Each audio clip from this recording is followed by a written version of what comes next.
Listo, hemos tenido la participación del doctor Edgar con el tema de monitoreo hemodinámico en el paciente crítico. Bueno, vamos a recordar a los participantes, se les ha enviado por el chat de la reunión el link para que ustedes puedan registrar su asistencia al curso y esa asistencia les va a ayudar a participar en el sorteo que vamos a tener el día de mañana de algunos regalos. Ustedes que yo tenemos como planificadores, algunas becas como tenemos aquí, ya sea medias o integrales que están auspiciadas por la empresa ASIS. Entonces, vamos ahora a participar o vamos a escuchar a la siguiente ponente, a la licenciada Victoria Astonitas, con el tema de analgesia, nocicepción y sedación. Disculpe, lo nuevo en terapia intensiva.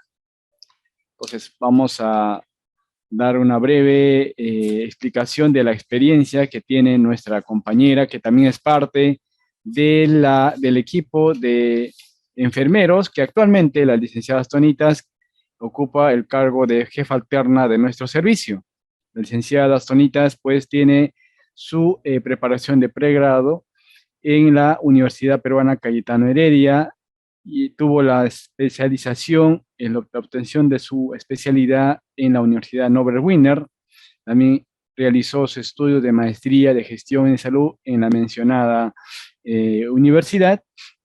Hizo un diplomado internacional de cuidados intensivos neurológicos en el Hospital Juárez de México. Como les mencioné, actualmente es jefa alterna jefa alterna del servicio de cuidados críticos en lo que respecta a la jefatura de enfermeros del Hospital Nacional de Mayo, en el servicio de la UCI. También realiza la tutoría clínica en el internado de la Universidad Privada Norbert Wiener.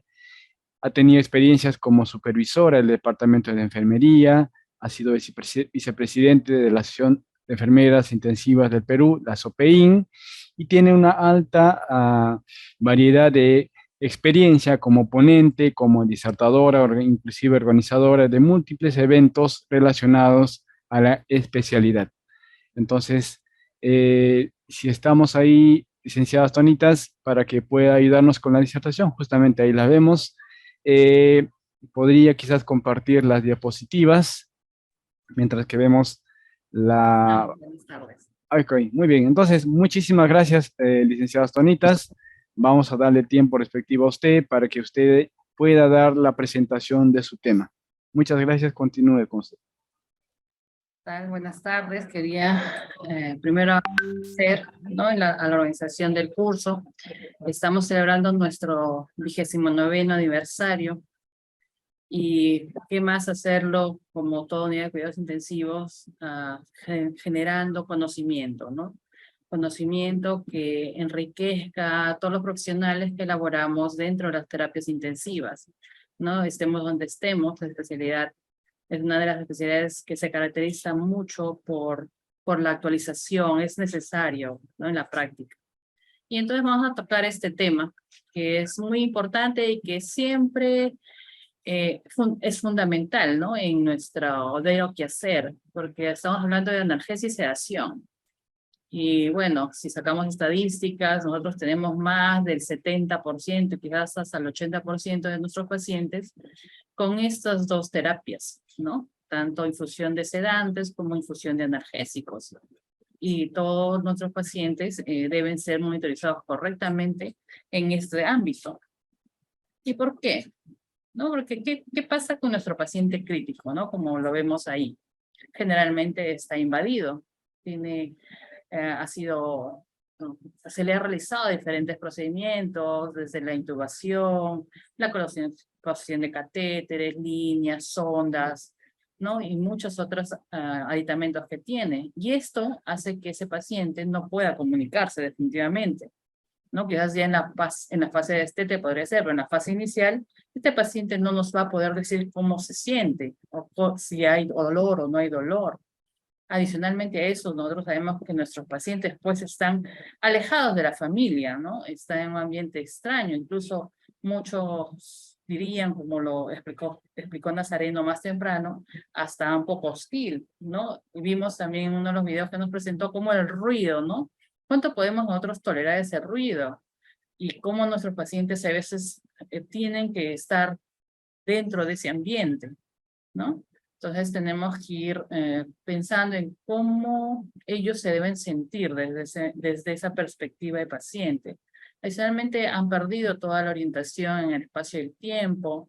La misma patología los va a llevar a desfases neurológicos. Adicional, disponemos de muchas posiciones incómodas, ¿no? Durante la pandemia de la COVID, ¿cuántos hemos tenido que tenerlos pronados? Quizás al 100%.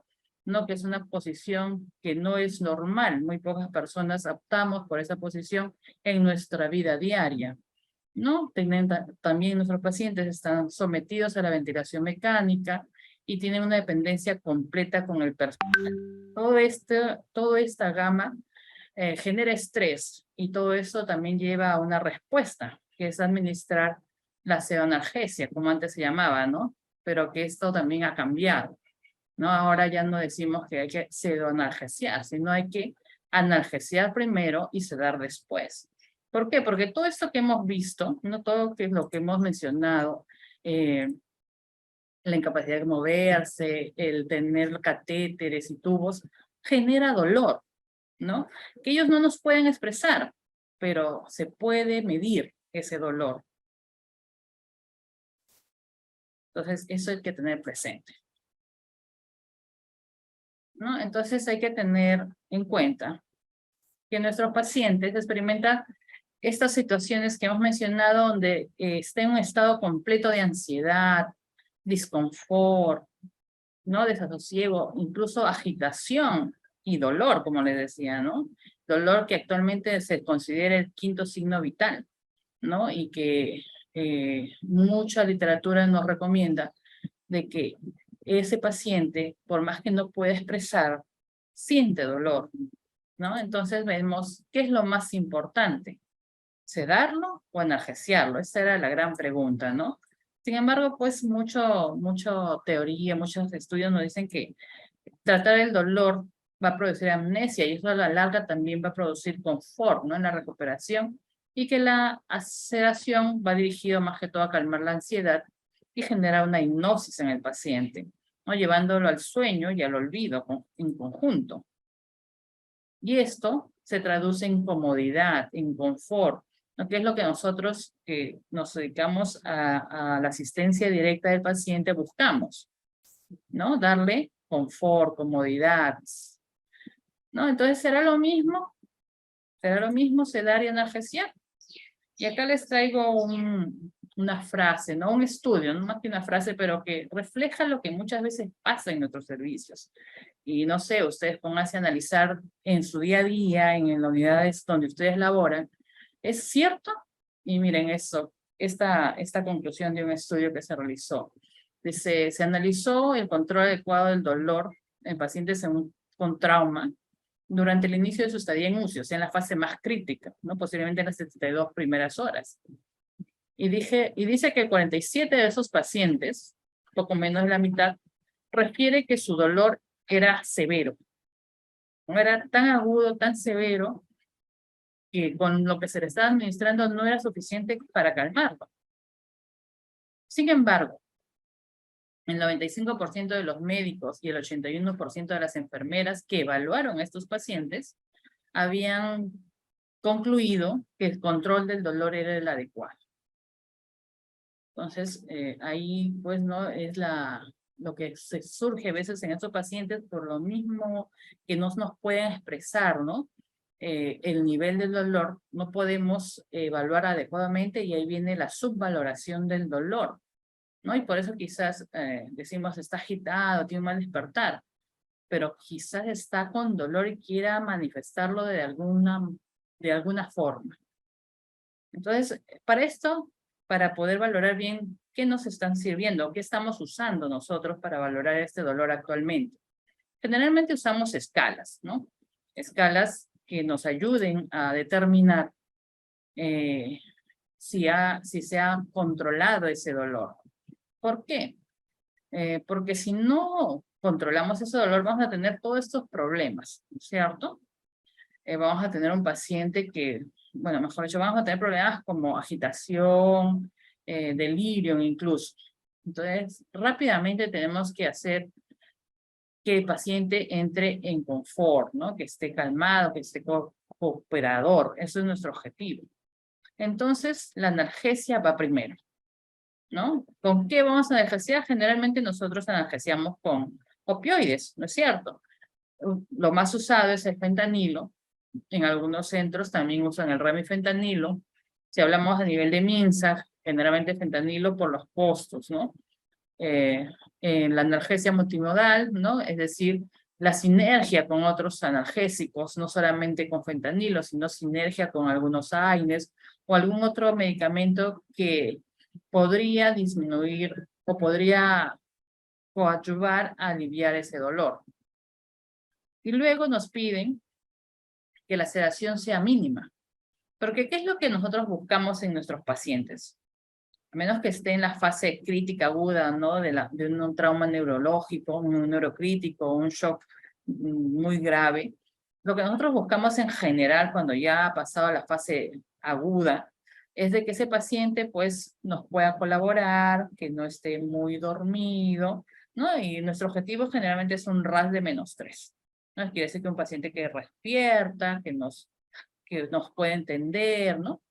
Entonces la sedación no puede ser tan profunda, ¿no? Hay que ajustar entonces a ese objetivo que tenemos en el momento de la evaluación con el equipo médico, ¿no?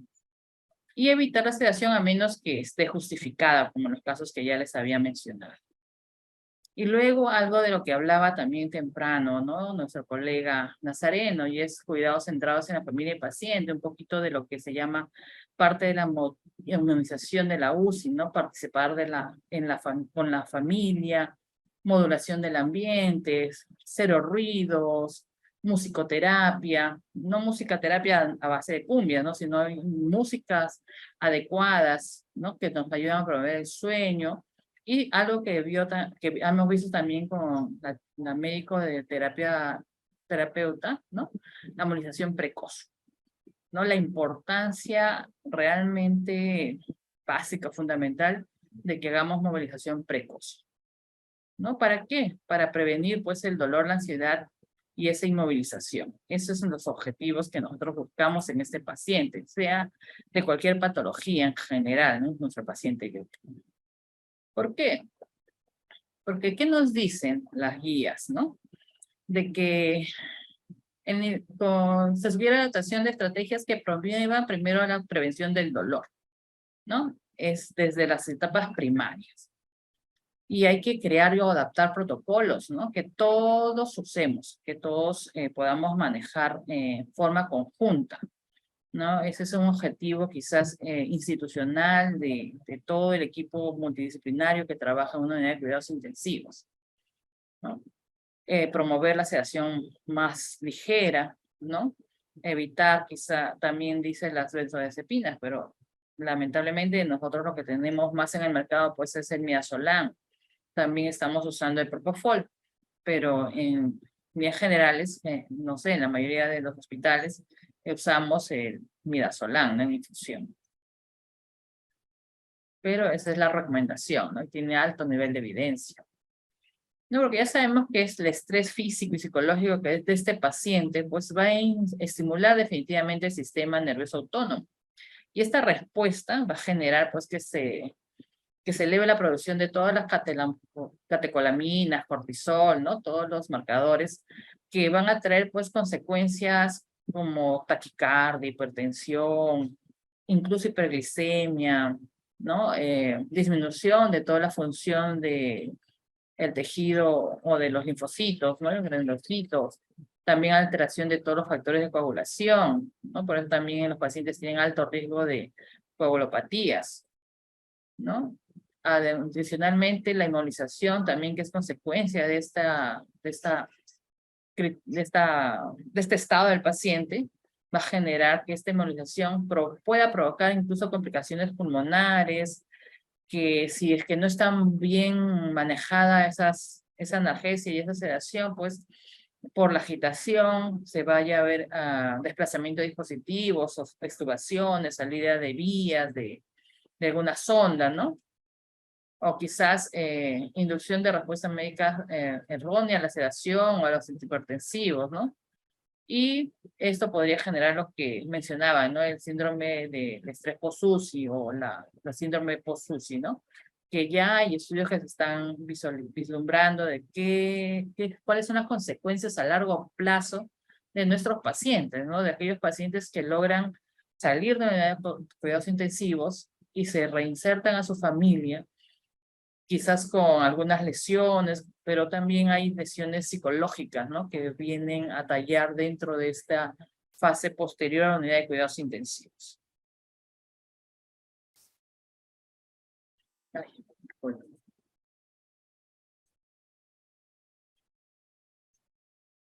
Entonces, ¿cuáles son las consecuencias del dolor? Las consecuencias patológicas del dolor, ¿no? Acá las tenemos por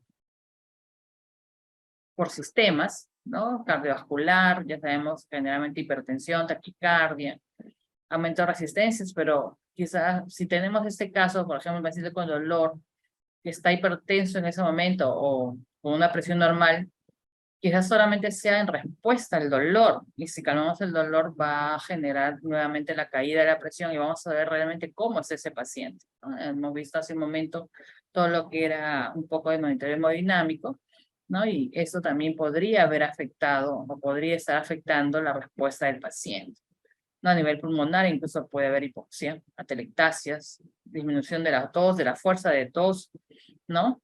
Sobre todo en los pacientes posoperados, ¿no? Los que tenemos posoperados de corazón, el dolor por la cirugía misma, ¿no? Evita que estos pacientes quieran hacer un esfuerzo real de tos, ¿no? Por el dolor, entonces hay que manejar el dolor. A nivel gastrointestinal pueden presentar incluso hasta ilio, ¿no? En la parte renal, retención urinaria o liguria, ¿no? Entonces, a nivel sistémico va a haber bastantes consecuencias que el dolor mal controlado puede llevar a que tenga nuestro paciente, ¿no? Y como les comentaba, ¿no? ¿Qué escalas nosotros usamos? ¿No? Generalmente van a decir que usamos la escala EVA, donde vamos a calificar de acuerdo a cómo está el rostro del paciente. Pero ¿qué pasa con nuestro paciente que está con analgesia, pero está sedado y adicionalmente está relajado? ¿Podremos ver algún cambio en la forma de la cara? ¿Podremos ver algo en su rostro que nos diga que hay dolor?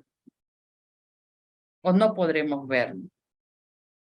Es bien difícil, ¿no? Es bien difícil que podamos nosotros evidenciar que el paciente tiene dolor con esta escala, si es que está con una sedación profunda, porque puede estar en un estado crítico severo que necesita estar en esta sedación profunda, o que incluso tiene relajantes musculares. Entonces, esta escala realmente no nos podría ayudar en ese sentido, ¿no? Entonces, ¿qué escalas podemos usar? ¿Cómo podemos medir el dolor? Entonces, básicamente estamos viendo que esta escala, que muchas veces la usamos, no es realmente la que deberíamos nosotros manejar en una unidad de cuidados intensivos. Entonces, hay otras escalas que sí nos podrían ayudar, ¿no? Para valorar el dolor en la unidad de cuidados intensivos. Y acá les presento dos que tienen bastante sustento teórico, ¿no? Bastantes estudios que respaldan que su uso nos podría llevar a concluir de que sí tenemos una adecuada valoración del dolor, ¿no? Porque ¿cómo podemos calmar el dolor si no sabemos qué grado de dolor tiene? Y aquí tenemos, si hablamos de escalas, la escala conductual del dolor, el BPS, y la escala observacional del dolor en cuidados críticos, que es el CIPOC, ¿no? Que así generalmente lo conocemos, ¿no? Y acá se las muestro, ¿no? El BPS, que ve valor expresión facial, valora miembros superiores y adaptación a la ventilación mecánica, ¿no? En base a estos 3 parámetros, genera unos puntajes que van de 1 a 4, ¿no? Siendo el valor mayor 12 y el menor 4, ¿no? Mientras más alto, quiere decir que hay mayor dolor. Y en relación al CPOC, también valora la expresión facial, ¿no? Valora los movimientos corporales, valora la tensión del músculo, ¿no? Cómo está el músculo, porque a veces el paciente no se podría mover, pero uno puede ver o sentir cómo está tenso ese músculo, ¿no? Cómo está la adaptación al ventilador. Y en el caso de pacientes que estén extubados, porque también se puede usar en pacientes extubados, cómo está su tono de voz, ¿no? Cómo se expresa, cómo podemos escucharlo, ¿no? Acá uno es excluyente del otro, ¿no? Se mide adaptación al ventilador de pacientes en ventilación mecánica intubados y vocalización en extubados. Entonces acá son básicamente 4 parámetros que mide, que van del 0 al 2, ¿no? El rango es de 0 a 8. Igual, mientras más alto el valor, se condiciona o se determina que este dolor es mucho mayor, ¿no? Y ahí les he puesto los estudios de referencia. Entonces, en esta tabla les quiero mostrar una comparación, ¿no? En estas escalas, ¿no? Tenemos el CPOD y el BPS, que son los que están validados, mientras que el EVA o la escala de oración no está validada, ¿no? Es fácil de comprensión. Esta escala de no verbal es equivalente o es lo mismo que el EVA, ¿no? El dolor, el CPOT tiene 4 ítems, como ya les dije, ¿no? Y nos puede ver está limitada cuando la sedación es muy profunda, o cuando los pacientes pues han quedado parapléjicos o tetrapléjicos, ¿no? Y lo mismo pasa con el BPS, ¿no? Básicamente hay limitantes, a pesar que estas escalas son validadas, hay limitantes, ¿no? Porque nuestros pacientes críticos severos que están, como hemos estado en el COVID, ¿no? Que están incluso con relajantes, ¿cómo valoramos? Porque en ambas escalas, que se supone que están validadas, que deberían ser usadas para cuidados críticos, pues necesitamos que el paciente tenga movimiento, cierto grado de movilidad, ¿no? No podemos usarla en pacientes con sedaciones muy profundas, ¿no? Entonces ahí tenemos un grave problema, ¿no? Diría yo. ¿Ustedes qué opinan? ¿Y por qué es importante mantener esta analgesia adecuada? Porque si la analgesia no está controlada, o sea, si el dolor no está controlado, obviamente que el paciente va a querer expresar, ya cuando esté en la fase de retiro, quizás de la sedación profunda, va a querer expresar ese dolor, va a querer expresar ese disconfort, ese desasosiego que está teniendo en ese momento. Entonces a veces nosotros reportamos paciente agitado, se intenta incorporar, ¿y qué hacemos? ¿No? A veces, lamentablemente, a veces lo que hacemos es pasarle un bolo de sedación, ¿no? Entonces hay que valorar muy bien qué tenemos que hacer en este paciente. Hay que ver primero si controlamos el dolor, si el dolor ya está controlado. No, si está controlado, entonces pasaremos a la sedación. ¿Qué tipo de sedación necesita nuestro paciente para el objetivo terapéutico que tenemos en ese momento? ¿En qué fase está el paciente? ¿En la fase más aguda?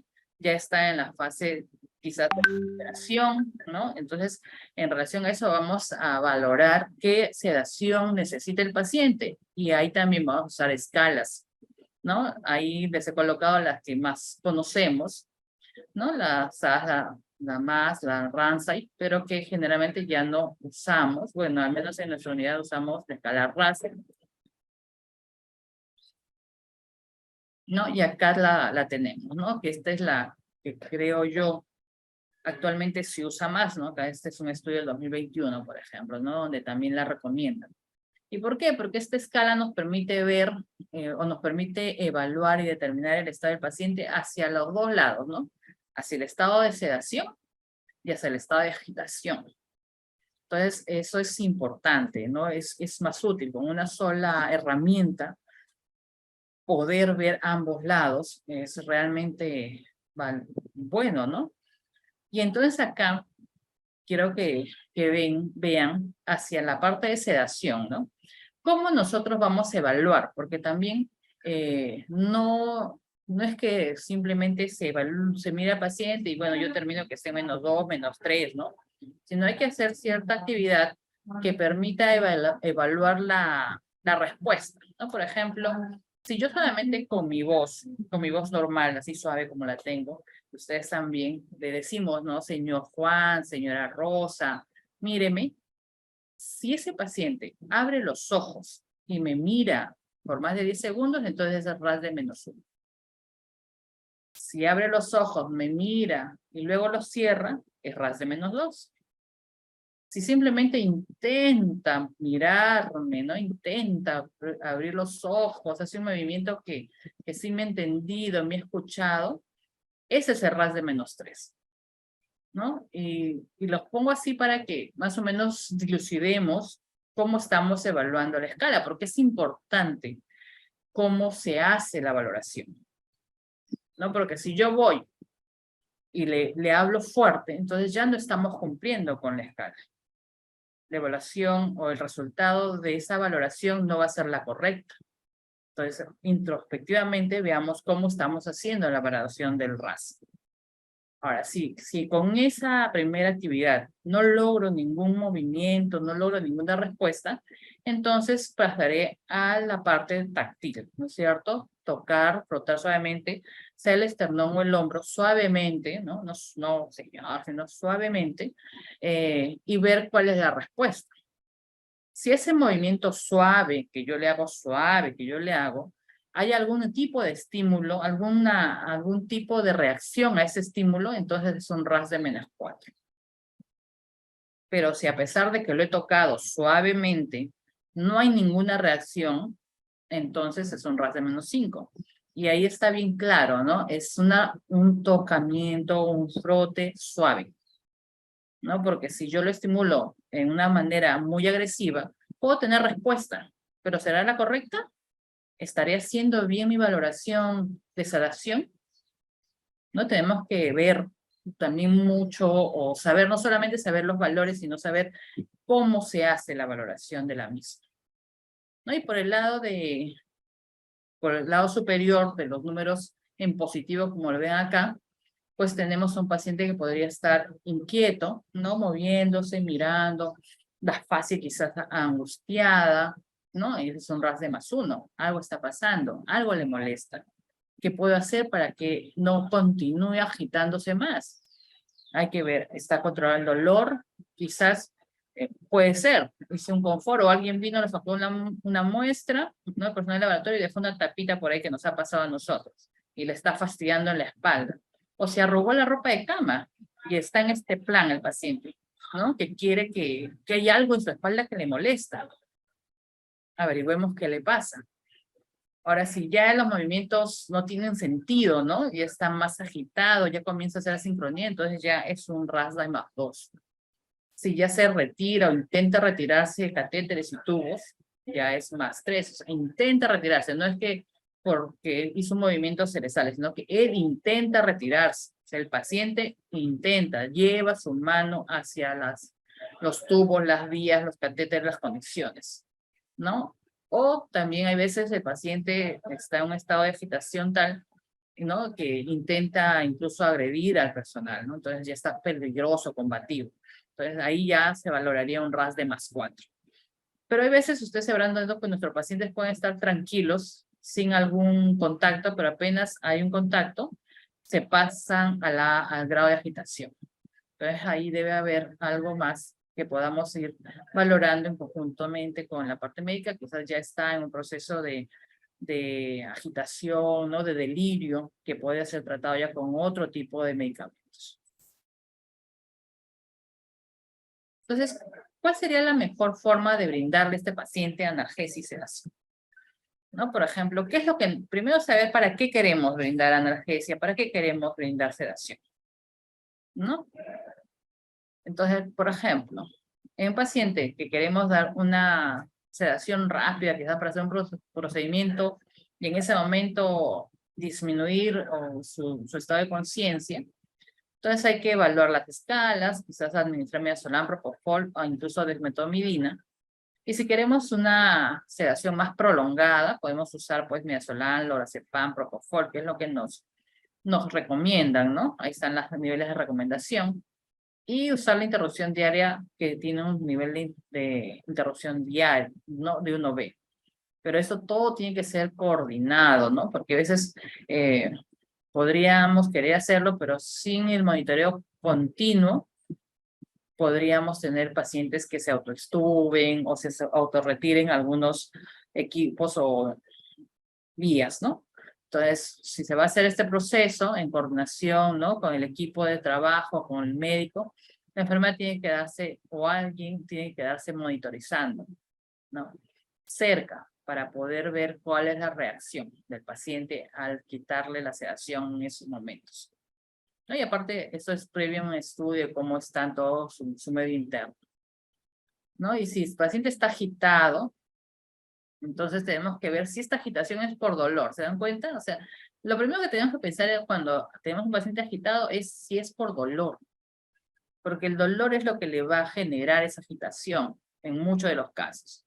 Entonces, si es por dolor, hagamos uso de los analgésicos que estemos usando, evaluar el dolor nuevamente y seguir valorando cada 4 horas, ajustando la dosis, ¿no? Pero si no es por dolor esa agitación, entonces ya evaluamos otras causas, ¿no? ¿Se dan cuenta? Primero, dolor. Y si no es dolor, entonces buscamos las otras causas. Acá, en esta guía nos dicen que incluso la cama húmeda podría generar, ¿no? Más o menos lo que yo les decía, ¿no? Algo que le está fastidiando. O quizás le hemos retirado la sonda y hasta ahorita, o ha pasado 6, 7 horas y todavía no ha llegado a misionar, ¿no? Entonces, ya evaluamos todas las posibles causas adicionales que podría tener el paciente en ese momento que le esté generando esa agitación. ¿Cómo podríamos nosotros optimizar la sedación? Optimizar la sedación para lograr la sedación, que es nuestro objeto, ¿no? Nuestra dosis objetivo. Podemos inicialmente a través de un bolo y luego la perfusión, que es lo que generalmente se logra, se pide, ¿no? Sedación puede ser, con estas dos alternativas podemos lograr una sedación insuficiente o una excesiva. Entonces, si en el mantenimiento, si estamos en una sedación insuficiente, entonces aumentemos el porcentaje de perfusión y evaluemos periódicamente hasta alcanzar la sedación deseada. Y si no se logra, pues coordinemos también con el equipo para ver qué otro protocolo o qué otro sedante se podría usar, ¿no? Hay veces hemos tenido que usar una combinación de sedantes en esos pacientes, ¿no?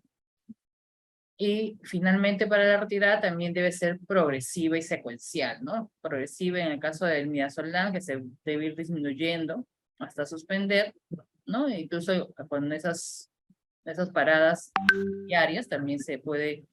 La idea es que si el paciente no despierta tan agitado, le vas reduciendo porcentajes de la infusión que tienes ahí en la bomba, ¿no?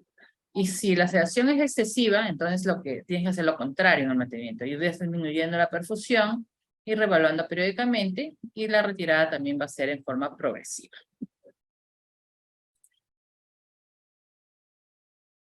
¿No? Y acá tenemos cómo podría ser un inicio de la analgosedación si es que usamos la escala de RAS como guía terapéutica, ¿no? Para sedación generalmente midazolam, ¿no? Y generalmente después del bolo iniciamos infusión. Y para analgesia generalmente usamos fentanilo, ¿no? También un bolo inicial y luego infusión. Así es como en líneas generales también nosotros manejamos en nuestro servicio, ¿no? Que actualmente en algunos casos también usamos propofol. Tenemos que valorar si con esto se logró el objetivo o no. No podemos usar la escala RAS. Entonces, si logramos el objetivo, bueno, mantenemos ahí, ¿no? Hasta que cambiemos nuestro objetivo terapéutico, ¿no? Entonces, vamos a ir modificando. Si no lo logramos, entonces podemos repetir el bolo de ambos o ir subiendo la dosis. ¿no? Y si aún así no logramos reducir la agitación y el dolor, ¿no? Entonces aumentemos la infusión. Eso es lo que nos recomiendan. Y en lo que es el mantenimiento de analgesia, igual, ¿no? Ir disminuyendo la infusión del tanto midazolam y fentanilo, ¿no? Para lograr el RAS objetivo, ¿no? Y si estamos con un RAS muy alto, entonces lo que tenemos que hacer es aumentar la infusión y administrar los bolos de los medicamentos propuestos. También tenemos esta escala de sedación consciente, ¿no? Que también muchos lo deben de haber visto, ¿no? Que en esta escala lo manejan con RAS o con Ramsay. El medicamento que se usa es más que todo la desmetomidina, ¿no? Que es la que te mantiene la sedación consciente, ¿no? Pero va a determinar el objetivo terapéutico que haya para ese paciente, o que sea determinado para ese paciente para poderlo manejar de acuerdo a ello. Acá también hay unas recomendaciones, ¿no? Que se debe usar midazolam o diazepam cuando queremos que el paciente se tranquilice más rápidamente o la agitación disminuya, ¿no? También tenemos que estar muy pendientes de esto, ¿no? De esta infrasedación o sobresedación.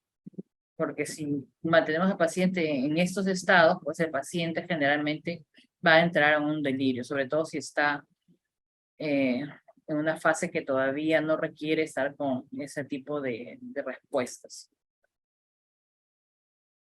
Y acá algo importante, ¿no? Si tenemos infusión de propofol en el paciente, estamos usando infusión de propofol, se recomienda, ¿no? Con una recomendación alta, iniciar el control, el monitoreo de la concentración de triglicéridos a los 2 días de iniciada la infusión de propofol, porque ya sabemos que tiene alta carga lipídica, ¿no? Y entonces acá nuevamente como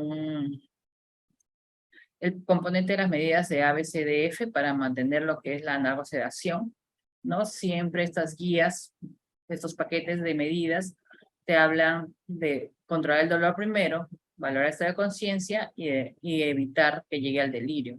Y para eso te piden o te recomiendan todo este paquete de medidas, el ABCDEF. Evaluar, prevenir y tratar el dolor como primera medida. Creo que con esto nos ha quedado claro que esto es lo más importante. Luego, coordinar la prueba de despertar espontánea con prueba de ventilación espontánea, coordinarlo con el equipo médico. Elección de sedante y analgésico para disminuir los eventos adversos. La D es evaluar, prevenir y tratar el delirium, que es lo más importante, ¿no? Porque el delirium puede traer terribles consecuencias en el paciente. La movilización precoz, que ya también nos ha quedado claro.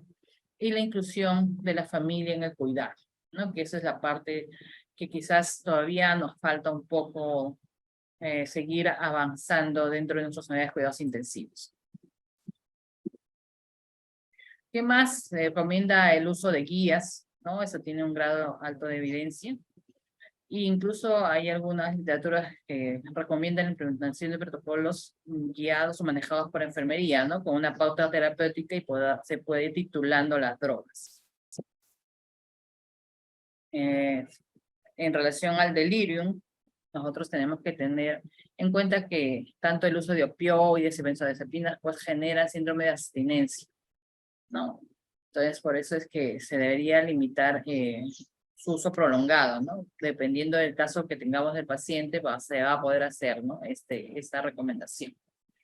Y algo más que teníamos que tener en cuenta, que tenemos que tener en cuenta realmente, es la calidad de la sedación. ¿Cómo está esa sedación? ¿Cómo está el mantenimiento de la sedación, ¿no? En el paciente. ¿Está todo el tiempo, está en el nivel que yo quisiera óptimo o no? Entonces, cuando hablan de calidad de sedación en los estudios, te hablan de la hora de sedación adecuada, ¿no? Es donde dice el paciente se mantiene más de 50 minutos en un nivel de sedación adecuado, sin necesidad que estés moviendo la dosificación de estos sedantes, ¿no? por tenerlos sobresedado o demasiada ligera la sedación. Y se puede expresar eso en un porcentaje. Y este es el porcentaje, ¿no? Este es el indicador que nos podría medir calidad de sedación, que es algo interesante, ¿no? Que nosotros deberíamos comenzar a ver en nuestros pacientes. ¿Tenemos calidad, le estamos ofertando calidad de sedación? ¿Cuántas horas de sedación adecuada ha tenido el paciente? Entre las horas de sedación que está por 100. Este porcentaje o este valor, si es mayor de 95, estamos bien. Estamos haciendo un manejo adecuado, un manejo excelente de la sedación. Si está entre 85 y 94, es buena, podemos mejorar. Pero si estamos por debajo de 85, entonces creo que tenemos que valorar nuestras guías de tratamiento, de cuidado en el servicio, ¿no? En conjunto, porque acá ese tratamiento o este cuidado va a ser en conjunto. No, porque ya les había mencionado que va a haber muchas complicaciones relacionadas a una sedación inadecuada, ¿no? Como lo pueden valorar en este cuadro, ¿no? Y entonces, si tenemos limitación en la valoración, ¿no? Como habíamos dicho, tenemos algunas limitaciones en la valoración de tanto la sedación como la analgesia. Tenemos que ayudarnos quizás de algunos monitores que nos podrían ayudar a dar un valor más objetivo de estos niveles de sedación. Si hablamos de sedación, podemos hablar, bueno, lo voy a tocar porque es el monitor que actualmente contamos en nuestra unidad del BIS, ¿no? Que este biopotenciador nos puede ayudar a determinar el nivel de sedación que tiene nuestro paciente. Tiene muchos años en el mercado. Quizás muchos de ustedes ya lo han visto en sus unidades de cuidados intensivos.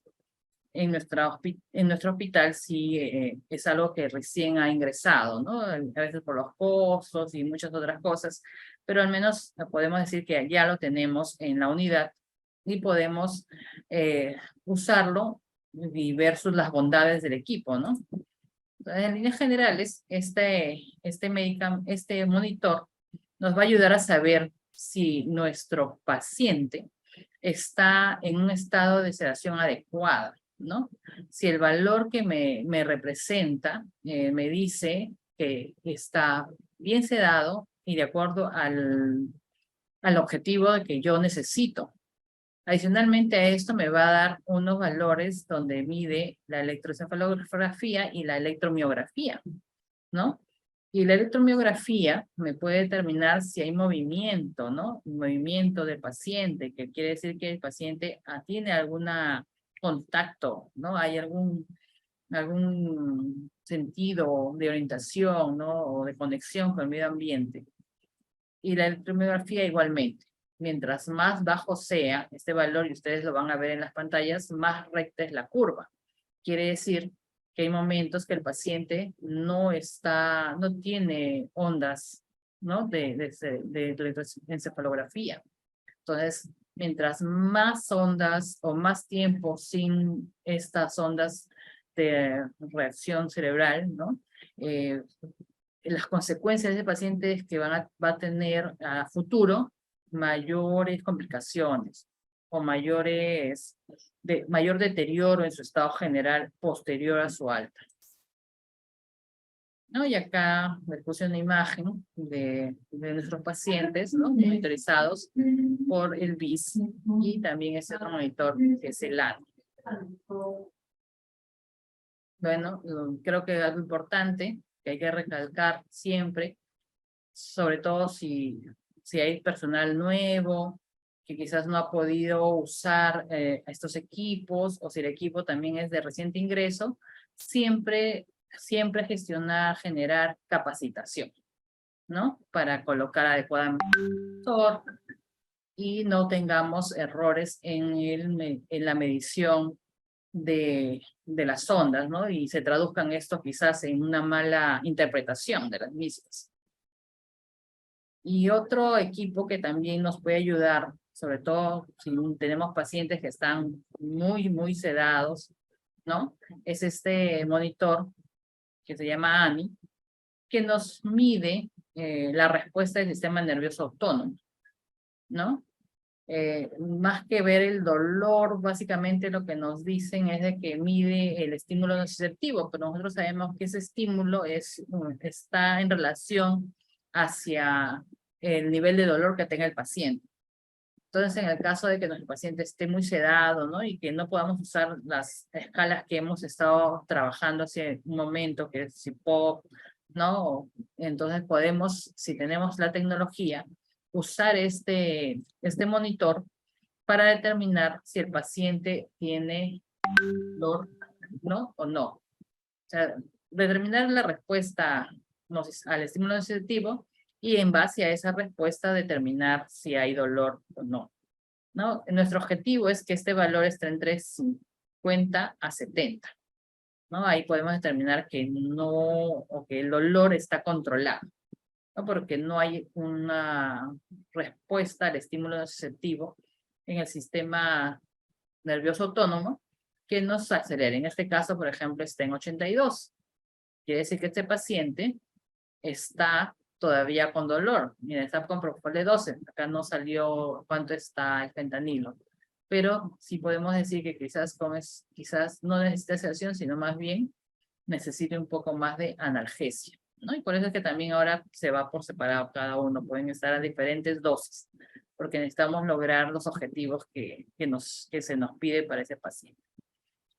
Y este monitor nos dicen que tiene estos 4 beneficios, ¿no? Anticipar las reacciones hemodinámicas propias del dolor, que es el manejo postoperatorio del dolor, diagnosticar la etiología del evento hemodinámico si es secundario a dolor, y dosificación adecuada y personalizada del opioide, ¿no? Entonces, este monitor que actualmente nosotros lo tenemos, no sé si en otros hospitales ya lo tienen también, nos podrá ayudar a detectar el dolor del enfermo crítico en ventilación mecánica y en sedación, ¿no? Y aquí está nuestro paciente actualmente, cómo lo tenemos en la unidad, sobre todo los pacientes que están con una sedación muy profunda. Entonces, nuevamente les hago mención a este paquete de medidas, ¿no? Y hay que ver que básicamente tenemos que hacer todo esto para lograr un cuidado adecuado a nuestro paciente, ¿no? Así como Nexiel mencionaba en el video que nos pasó del fast food, también debemos lograr implementar este paquete de medidas, ¿no? Evaluación, tratamiento y prevención del dolor, vacaciones de la sedación, que también es importante, ¿no? Elección de sedante y analgésico adecuado, tratar el delirio, evitar el delirio, hacer la monitorización precoz, y para eso necesitamos quizás el apoyo también de los fisioterapeutas, que ahora vamos a un colega de terapia física, pero también tenemos que hacer nosotros nuestra movilización, ¿no? También nosotros como enfermeras hacemos movilización del paciente. Y algo que quizás a veces suena un poco distante, pero que se está haciendo en algunos hospitales de nuestro país, es la inclusión y empoderamiento de la familia, ¿no? En las unidades de cuidados intensivos. Muchas gracias. No sé si habrá alguna pregunta. Aquí está el equipo multidisciplinario. Muchas gracias. Muchas gracias, licenciada Victoria Astonitas, por su excelente ponencia en el tema de analgesia y sedación, lo nuevo en terapia intensiva. Muchas gracias. Bueno, de los participantes presentes, si tuviese alguna consulta, alguna duda respecto al tema que se acaba de exponer,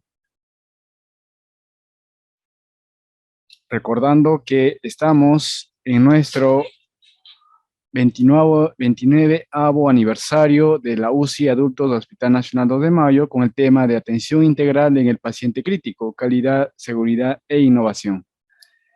Creo que el tema ha sido muy claro, licenciada Sonitas. Entonces, muchísimas gracias. Vamos a contar seguramente con usted en futuras ponencias que vamos a tener como organizador de nuestro servicio. Muchas gracias, licenciada Muchas gracias Sonitas. por todo. Hasta luego. Listo, muchas gracias.